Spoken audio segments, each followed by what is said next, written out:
White house ছাড়ার আগে ইসরায়েলকে $800 কোটি সামরিক সহায়তা দেওয়ার পরিকল্পনা করছেন মার্কিন প্রেসিডেন্ট জো বাইডেন। এসব সামরিক সহায়তার মধ্যে কামান, গোলাবারুদ, অত্যাধুনিক যুদ্ধ বিমান ও হেলিকপ্টার থাকবে বলে জানা গেছে। একজন মার্কিন কর্মকর্তার বরাত দিয়ে এসব তথ্য নিশ্চিত করেছে ব্রিটিশ সংবাদ মাধ্যম বিবিসি।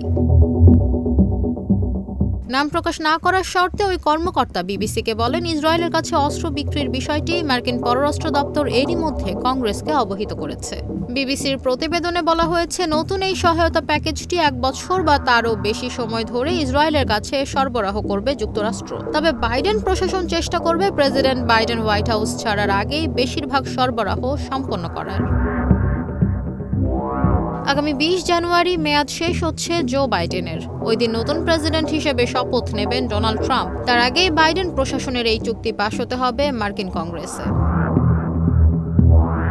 বিবিসি আরও জানিয়েছে, নতুন এই সহায়তা প্যাকেজের মধ্যে আকাশ থেকে আকাশে নিক্ষেপণযোগ্য ক্ষেপণাস্ত্র AIM-120C8, AMRAAM, হেলফেয়ার AGM-144 ক্ষেপণাস্ত্র, 155 মিলিমিটার আর্টিলারি শেল, সাধারণ বোমাকে নির্ভুল লক্ষ্যমাত্রার বোমায় পরিণত করার জন্য বিশেষ কিট JDAM, 500 পাউন্ড বোমা, ড্রোন সহ আরও বহু অত্যাধুনিক অস্ত্রশস্ত্র রয়েছে বলে হোয়াইট হাউসের কর্মকর্তারা নিশ্চিত করেছেন। মার্কিন পররাষ্ট্র মন্ত্রণালয় বলছে, ইসরায়েলের নিরাপত্তা নিশ্চিত করতেই এই সহায়তা প্যাকেজ দেওয়া হচ্ছে, কারণ ইরান ও এর প্রক্সিদের হামলার হাত থেকে রক্ষার অধিকার ইসরায়েলের রয়েছে।